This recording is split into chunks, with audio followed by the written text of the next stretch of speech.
Thank you very much, everybody, for coming, joining us today. We're celebrating Daniel's exhibition, the opening of an exhibition which is the second part of our cycle of exhibitions at the gallery called Avant Gardens, about artist gardens, and your exhibition is called Jardin Cinema. The title Jardin Cinema, which is the title of the exhibition, is also the title of a movie, of a film that is in the exhibition, which is a film that you made just before the exhibition, for the exhibition, with original music composed by Marco Franco. Could you first maybe tell us why the title Jardin Cinema? That's a good question and a difficult question.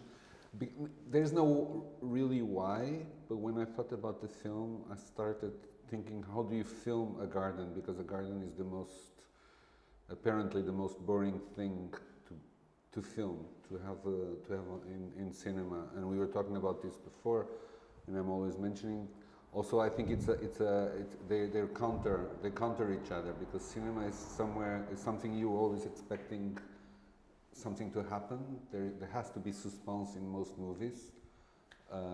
Fortunately, not in all the movies, but in movies for a general audience. So there's this thing that something is going to happen, and if nothing happens, there is no film.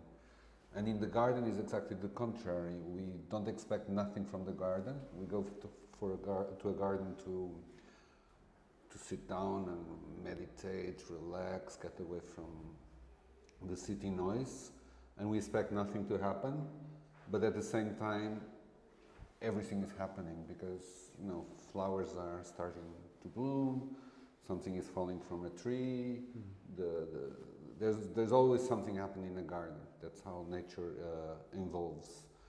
Something is dying, something is being born. So I remembered these two Portuguese words, Jardim Cinema, because it's also, it used to be a cinema in Lisbon that's closed down a long time ago. But it's also, in the summer, they're always trying to revive this idea of showing films outside.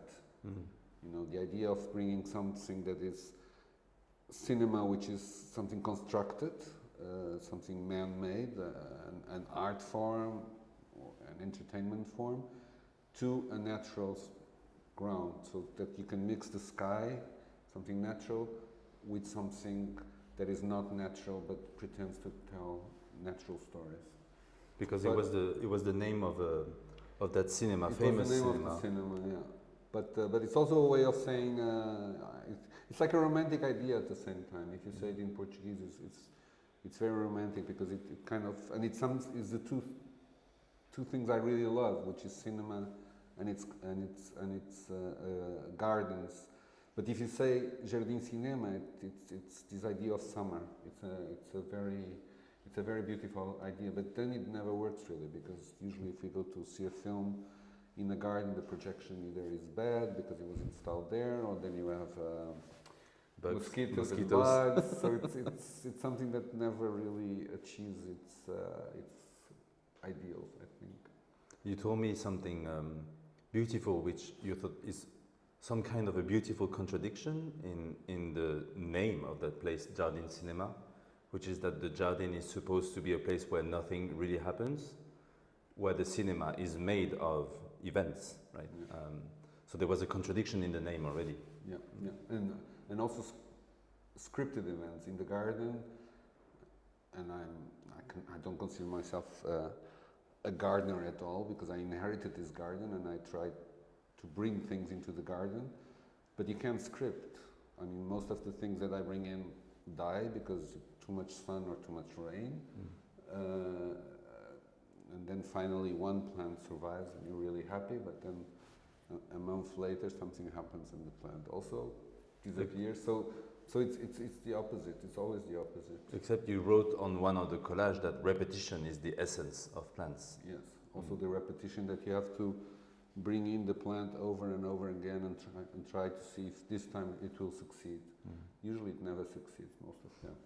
I mean, because You have to bring, supposedly, you have to bring in native plants because they will survive. And my garden is near it's not very far from the ocean, so, and there's lots of wind, so it gets also salt through the wind. And you want to have, that's also the thing with the garden. There's the English garden, the French garden, and the jungle garden, which is more my kind of garden. But we also want to bring non-native plants because we like flowers. Last week I was in the Azores Islands, so I brought a plant, imported a plant that maybe will survive because you kind of like the idea of, and plants also have a lot to say about the world we live in, because there are almost no spaces where there are only native plants. It's gone. There are very few areas, and there's a lot of invasive plants. Even on these islands, which are the Azores, which are kind of remote, they're invaded by invasive plants, which are killing the natural plants. And often the invasive plants are actually very beautiful, so we kind of like them and protect them, but we shouldn't. So it's lots of contradictions. You mentioned your garden, which is outside of Lisbon, and it's a garden that exists today, surrounding a house that you have today, that you inherited. So it's a place that is now actual, but it's also a territory of memory. Yes, because it was built, the house and the garden was built by my grandparents, which were Jewish immigrants who came to Portugal before the Second World War, and they built the house 20 years after they arrived. So it has to do that memory of exile, but also of protection and of creating your own homeland, so to speak. And I mean, sometimes and there is one collage that says a garden is a rebel state, because we could imagine gardens as countries, as free countries. So there's a lot to be theorized and constructed with the idea of gardens. And then there is this, as you mentioned, the memory side, which in this case of this garden is not only the memory of my grandparents, it's also the memory of my holidays in this place, is also the memory of what was before, because it was woods, pine woods, which are all gone from around, because it's all built. When my grandparents built the house, there was nothing. So there was pine trees everywhere. And now it's almost as if the only pine trees that still survive are in my garden. But then again, 2 years ago, like 6 trees fell because of too much water suddenly. So it's the memory of itself as well. And in this world, I think we get more and more aware how, or maybe we here, but most people don't. But we should get more aware how important gardens are actually for our survival as species. But it's a very romanticized idea of the gardens, because at the same time gardens are restricted nature, enclosed nature, dominated nature, natural spaces. They are colonial spaces. Is by essence, the garden needs a guard and it's guarded. Yes. Yeah. So it's also gardens are. I mean, we kind of think of gardens as nature, but they're not. They're already human-imposed nature. But that doesn't make them less important. But at the same time, I mean, we could talk about gardens like the rest of our lives, I think, because there's so much there, potential. Just the idea of, the tropical gardens that were brought into Europe by the colonial powers. There's a tropical garden in Lisbon, Jardin des Plantes in Paris, and so forth. But also that gardens are enclosed, so there is always a wall around them. They're not like free nature. But once we're in there, we kind of feel we can run around naked. Nobody's going to see us, So they survive as a memory of probably I mean, there are Arcadia, but there are also the Garden of Eden, obviously, that is still in our, you know, in our, I don't know, genome. primal memory. Maybe I should explain for the people here who haven't been to Daniel's garden. You're welcome. It's outside of Lisbon. So when your grandparents built the house and had the garden around, it was all, let's say, nature. But now it's absolutely beautiful. It's on top of a hill. It looks like a jungle with huge pine trees, and it is a jungle. But now it's been surrounded by Florida villas. Yeah. Swimming pools. incredible villas, architecture. There's I don't know how many Porsches are parked in the garages of the houses around your place. But when you get up to the hill and you finally reach Daniel's place, it feels like it's another world from which you can still see, from certain point of views, the No, you can see the neighbors. There's very no way- square there's not- construction. And it's not around. very big. It's 2,500 square meters with the house, so it's not that big. So it's just, you know, it's just a romanticized idea that you can flee or protect yourself from the outside world. I think, and this exhibition tries to speak about that actually, but it's not actual true. It's just an idea, and you arrive and everything is silent, but then there'll be always a gardener making noise, or there'll be an ambulance passing the nearby highway. So it's very romanticized, all this. But all gardens are like that. I mean, I crossed the Jardin de Luxembourg this morning, and it's incredible. But at the same time, it's very organized. You hear all the sounds around, and so forth. It's not, you know, a garden is a bit like those. I don't know how they are called. Those glass things that you still buy as souvenirs. Now they're plastic, but they used to be glass that you turn around and the snow falls and things like that. Gardens are a bit like that. It's the same principle. I think more and more. You mentioned the idea of the refuge, which also comes from your family story, and you told me once that the fact that your grandparents built that house about 20 years after they fled from Germany and arrived in Portugal, it meant that they had found a home, a new place to live. So you were talking about the idea of the refuge against something from the world outside. But in the movie, in the film that is in the exhibition, there is, which starts with a text. It's a beautiful extract from Rilke, basically saying, if you actually pay attention to nature and look at it intensely, then you realize that many things happen, and that is gigantic. There's another reference in the film, which is, I brought here, this is the copy of the French translation. You refer to the film that was made from this novel by Bassani, by Vittorio De Sica in 1970. And I just start explaining, at some point in the film, you see a group of beautiful teenagers. It's actually right now. It's exactly now, yeah. Beautiful teenagers dressed in white, riding bicycles. Vittorio De Sica. But the truth is, I mean, you can explain what happens actually. No, the film is about the book actually, which I knew before the film. But it's a film that doesn't disappoint. Usually, films made from books disappoint. But this actually, it's a great film.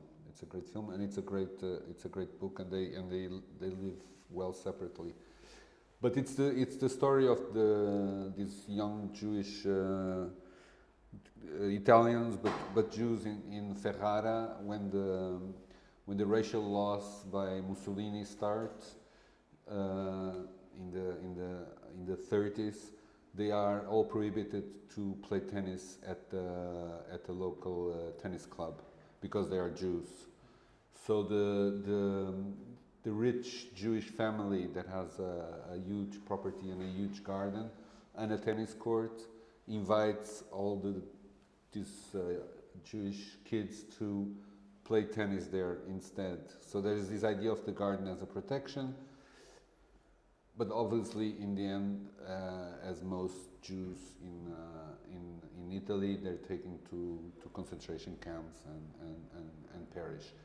So I think the image of these white people, beautifully young and blossoming like flowers almost, riding their bicycles to the tennis court is an image for them riding their bicycles to a concentration camp. In fact, so the film also alludes to that,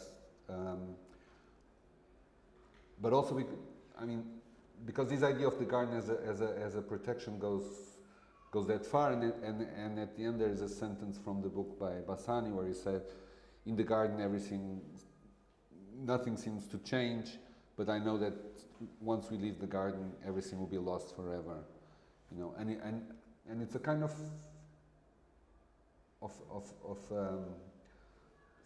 feeling of a malaise that I think we all feel now with the let's not talk about the political fashion that is coming up. Let's not go there, but just by we can go there, but that's not what I want. I think we feel that also with moreover with the global climate changes.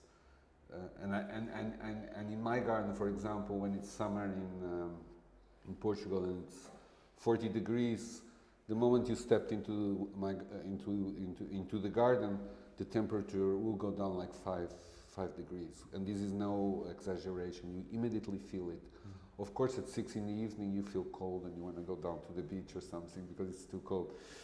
But we need the trees for this protection, and as we see, we're still cutting trees over and over, to build those villas that you mentioned. There's no law that says you can build a villa, but you should at least protect a certain percentage of the trees. So the refugee is political in a way, but I think we cannot take refugee from in that sense. We need to stand our ground if we're talking about fascism, about the political environment. But if we talk about the environmental refuge, we need the gardens to lower the temperature and to lower the destruction. And we've been seeing in Europe and in the United States how fires have been. This year Portugal was again terrible. The fires, and it's a vicious cycle, because the less trees there are, the more the other tree burns, the more they grow eucalyptus for the industry, for the paper industry, which we love books, but still it's all, the tree grows very fast, but it's also the tree that burns more quickly and more easily. So it's all like we're in a vicious cycle, and I don't know if there is a way to getting out of it. There must be a way for getting out from there. But in that sense, the garden as a refugee and as an act of resistance gains different layers. Let me draw a parallel with another work that you're famous for, and you've been doing for 15 years now, which is called Attempting Exhaustion. Yes. So for 15 years, you've been almost daily photographing that same window in your house in Lisbon, in your apartment in Lisbon. And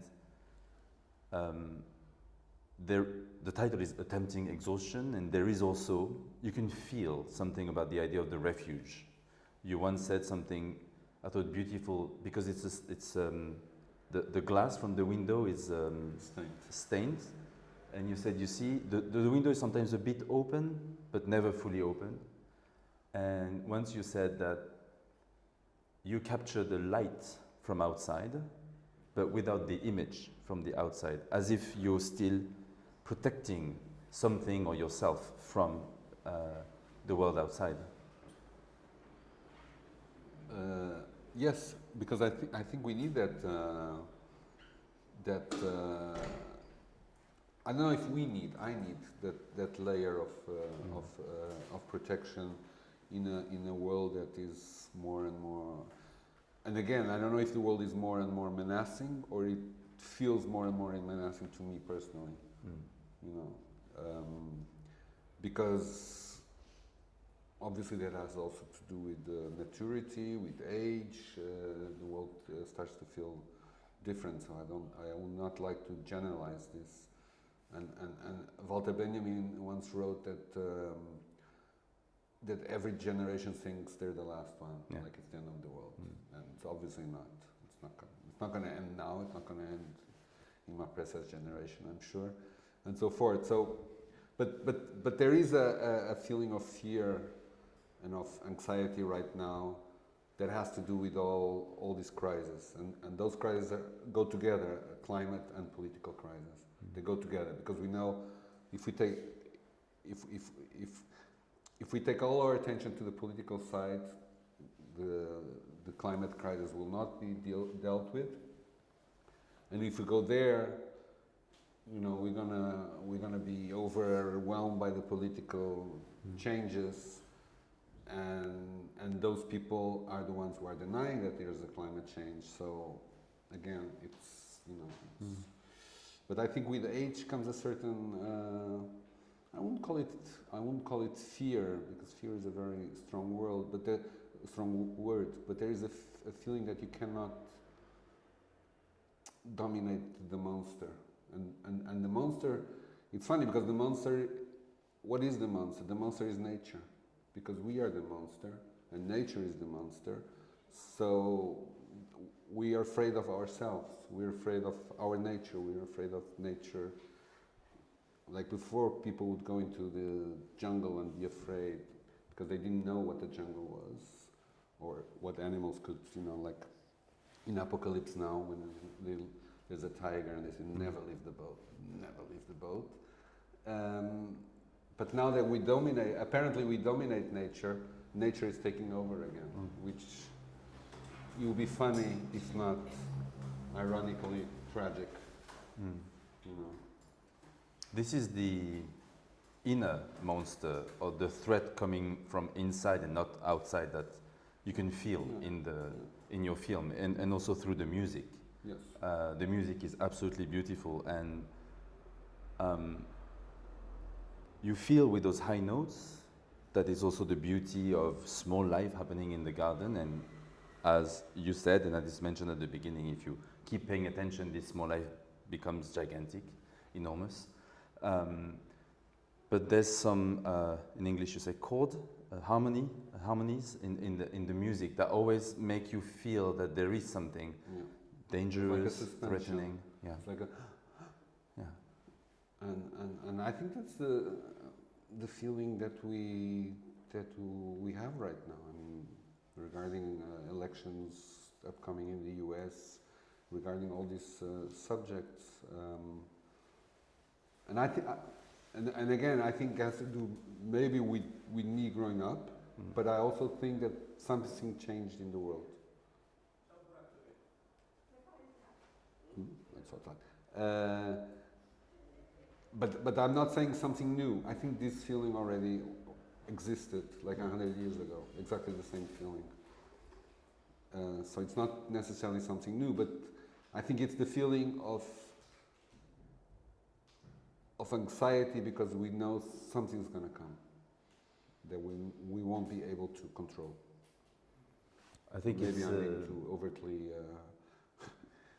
I mean, I could say, if you don't mind, I've known you for many years, and it's also, and it's clearly mentioned in the exhibition. It's also the story of your family, the fact that your name is Blaufuchs, but you were born in Portugal. Yeah, but like someone wrote, I don't know who, the Jews are like the canaries in the mines. You know, in the mines in the mines you have canaries that start to sing if there's going to be a little earthquake that will. So if the canaries sing, the miners have to go. You know? So someone wrote the Jews are the canaries of society because of their history, they have a pre-feeling, you know, and we see what's happening, and I'm not talking about that it's going to happen something like the two previous world wars, but something is happening, something is coming up, and we feel it everywhere. It's not something local. You know, just this week the police killed an unarmed black man in a Lisbon neighborhood, and obviously the image reminds us of George Floyd in the States, and then you have the right-wing party saying they did the right thing. If they kill more people, the country will be all right. And you know something is completely wrong that you even can say this in Parliament, that you can just utter these things that, you know, that the police can kill more people, should kill more people, and things like that. And you know, obviously something's completely wrong that you even can mention that, you know. And it's not local, because before we said, oh, it's far away, but now everything is completely global. But I don't want to be too. We started with the garden, now we're already in total But drama. I mean, it is also the status of your garden, which is a. Yeah, because you mentioned the idea of garden as a protection. So from there, yes, but the garden is not. Again, that's a romantic idea. As I said, the garden is not going to protect me, neither from global climate change nor from fascism. Like it didn't protect those kids in Sahara. You know, so it's again. It's like the idea. I mean, to go back to our dear subject, it's like the romantic idea that photography freezes time or can change anything or can make people survive longer. It can't. It's just an idea that we establish, which is nice, and we can talk about it. What Photography matters? is completely useless for that. What matters is the effort. Yeah, but it's romantic. The effort is always a romanticized idea. No, and it's like we said earlier, the contradiction of a garden, which is an effort, which is that a garden is a closed space that needs to be guarded with a guard, but the intention of it is to imagine as an open, free space. Yes, I mean, and in that maybe a garden and a gardener, and I'm not talking about me at all, are like artists that think they can change the world by little things, by putting small seeds that people will see, and you know, like filmmakers and so forth. And obviously the world changes by that.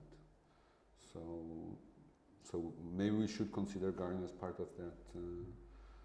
Real gardeners, not the gardeners who go and blow leaves with electrical machines, tools from the devil that make lots of noise.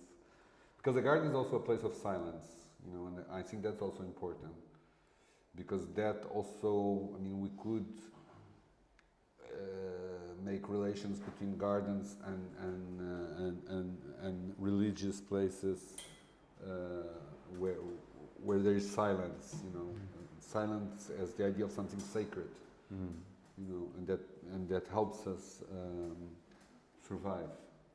It's more the idea of maybe an inner silence, no? Because actually, when we watch your film, Yes. the sound is very loud, and there's a sequence where you can hear the wind blowing, and the sound is very strong. Yes. Yes, because exactly because the wind is something that is very uncontrollable. It's a very windy area. It drives me crazy, the wind. Some nights it's really hard to be there.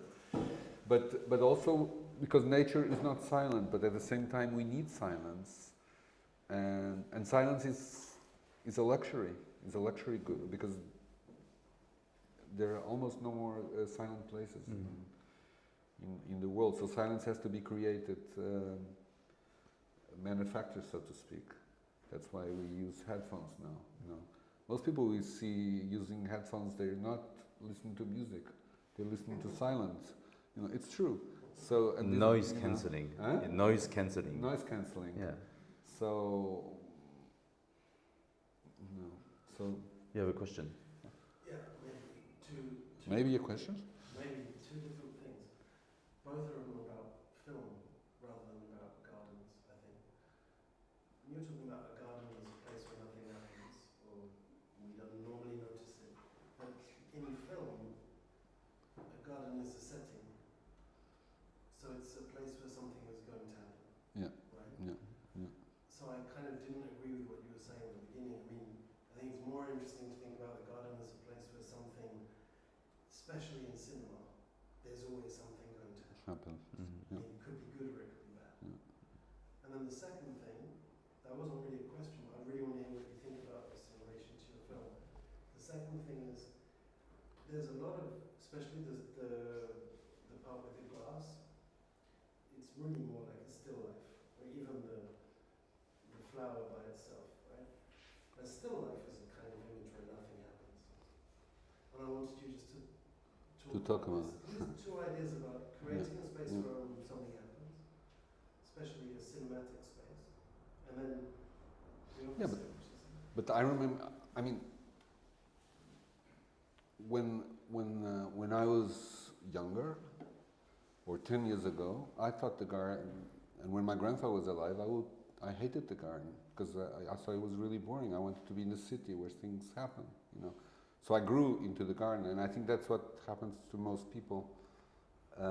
It's kind of growth. It can happen early, it can happen later. So because the garden doesn't give us, nothing is really granted in the garden because we have to look for it, we have to search for it, we have to find it. Unlike cinema. And while cinema, as we know, is getting, like life, is getting faster and faster, you know, and it's less cinema and more entertainment. Most films, so meaning cinema used to be, and it still is, but not in the cinema that is generally projected in the most theaters. Used to be something where cinema would have silence as well, would be also constructed by an idea of a garden. But nowadays it's again, it's more and more, there's no pause, and a garden is a pause. And we know that a flower takes its own time, and it's not going to be there when we want it, it's going to be there when it wants. And it's going to die the day it wants. And and a tree. I mean, the trees in my garden were there when I was born, and they're going to be there probably when I'm gone. So the idea of time is completely different, and in that sense, we have to deal with boredom in the garden, which is great because we don't have boredom.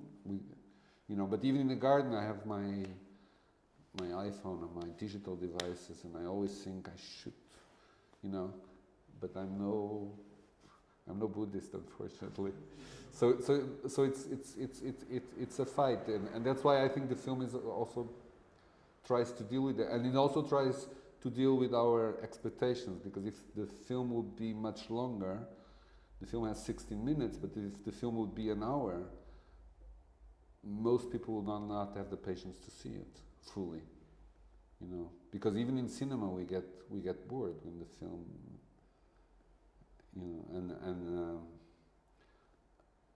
and it has all to do with our expectations, because we more and more taught not to wait, not to the moment we wait for a bus, we take our iPhone, and it's not even how do you say critical?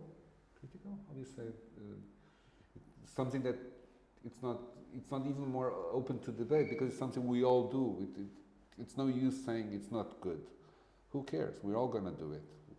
It's not, So, but I think it's good to think about it, you know, to still be conscious of the other options, of things that could be slightly different, you know, and like in the film there are like two tricked images, one where the plant goes to negative, and that is exactly what I'm trying to say. Is imagine that nature was a little different. Imagine that the garden is not green, is blue, because the world was different. You know, it's just a slight move, and we can do that with our lives. You know, we can do that slight move with our lives. We can. It's very hard to do it as a group. Like if I say now, please tomorrow don't use your iPhone between 10 and 11. It would be difficult for all of you to, as you know, to do it together. But if I say to myself, tomorrow I'm not going to do this between so and so, it's not that difficult, you know. So I don't know. I sound like preaching, and I don't want to do that. Not at all. Maybe one last comment aspect.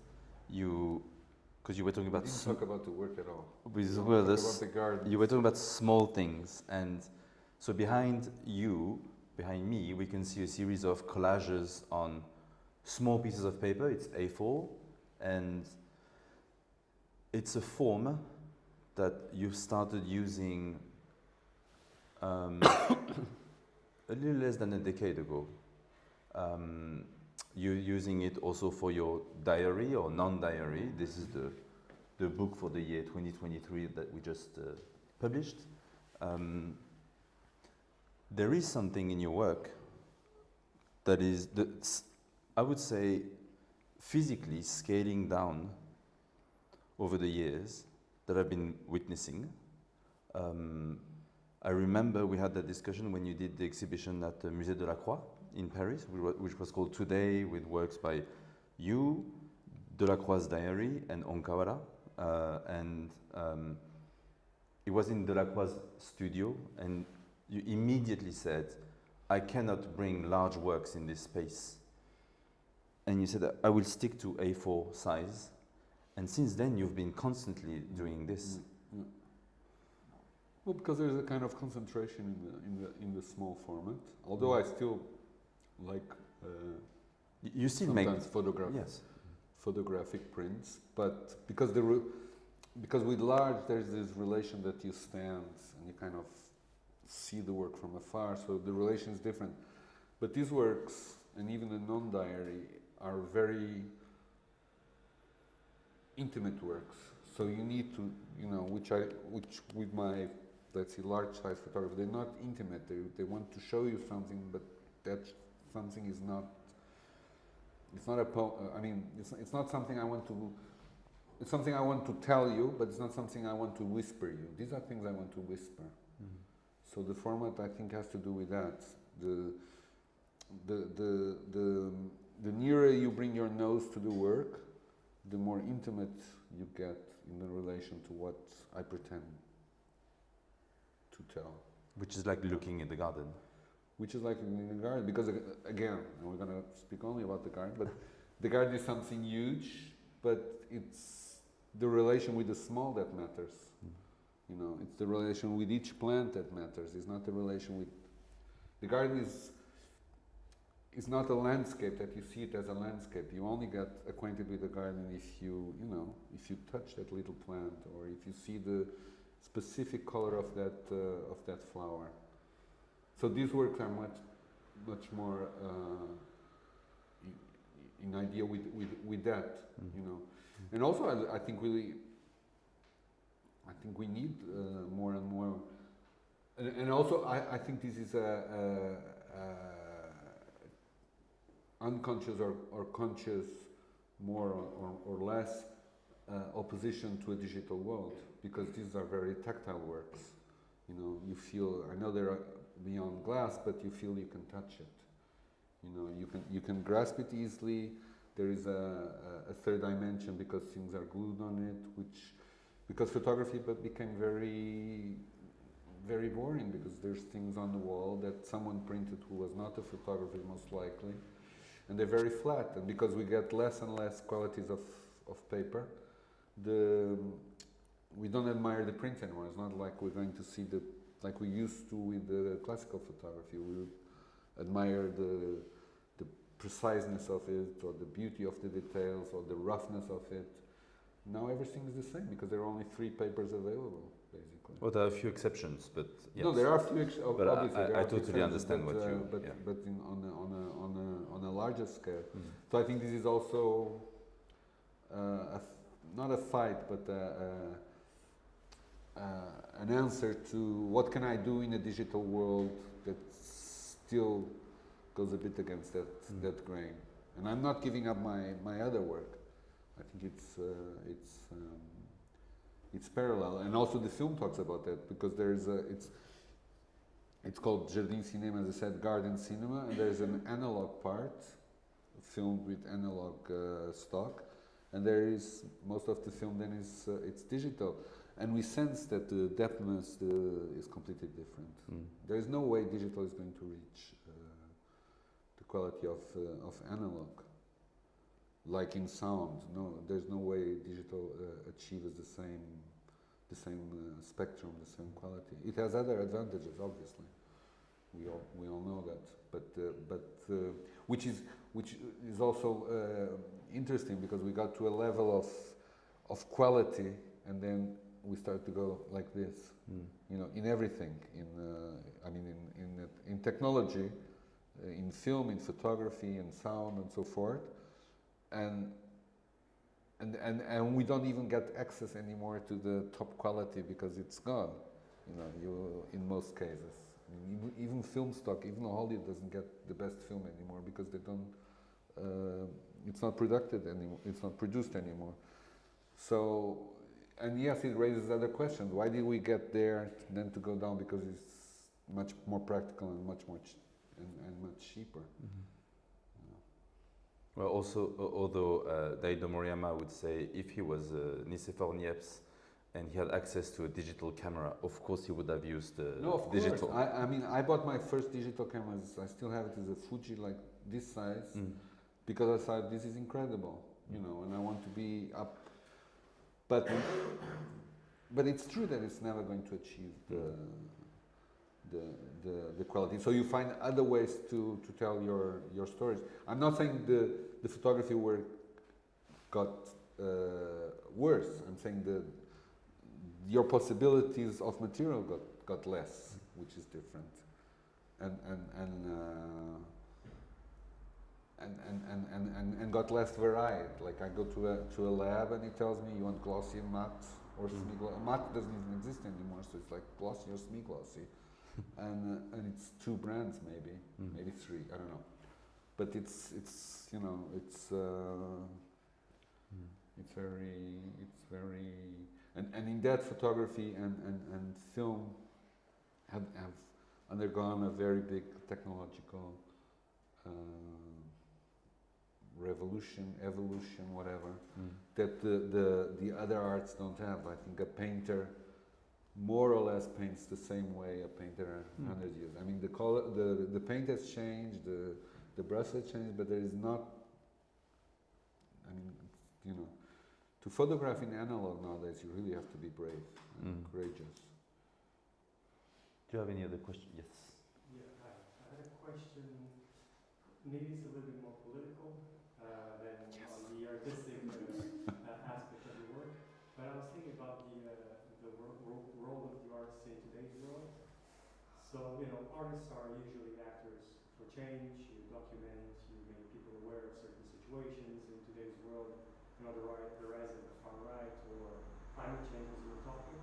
And I was thinking, so there is this aspect of the artist, and in your own case, you were talking about the fact that, you know, becoming older, you're becoming perhaps a little bit more fearful, so you look at your garden as this, like, space where you go and protect yourself from the outside world.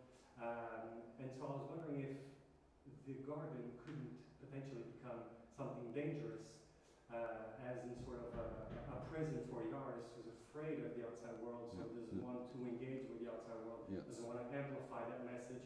So it's a beautiful thing, but at the same time could also be very, it could end up transforming the role of the artist in a negative way, and we know that nowadays, and the people in this audience, I think we need artists, we need you to amplify the messages of change, and so I just wanted to have your perspective on this.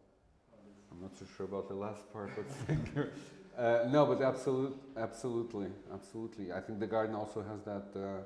So I'm doing two things. I'm not always there, and I'm bringing people into the garden. So I started with the residencies for artists. I'm doing workshops. I'm doing a workshop now in November to bring people into the garden, and that they can experience the garden. So it's photography workshops. There's nothing, but the garden is there, and if the weather allows, we sit outside. So that experience, you go for photography, but you go away with the garden in many ways. And these are people, and I've done this before. These are people then who keep a relation somehow to the place. But obviously, yes, I think of all those artists who lived in gardens, like Cézanne, Manet, and in the end, and I'm not, because they were all great artists, but yeah, but then your motive is only the garden. So I would think of doing something about the garden, but this is happening now because Jean Kenta he wanted to do a garden series, and he invited me if I wanted to do so. I took up that opportunity, and I was thinking about it already, and I was starting things, but then I decided, okay. But I think, and especially for a photographer, then a photographer needs to be with the space. That's the thing with photography. It's not like I can invent everything in my head. Photography needs the reality. It's unless you're an abstract photographer, which I'm definitely not, you need the reality. So yeah, I need to be in and out. I cannot be there as but the garden is a good place to read. Is a good place to get inspiration from other sources in that sense. But you're right. There's no way I can close myself there.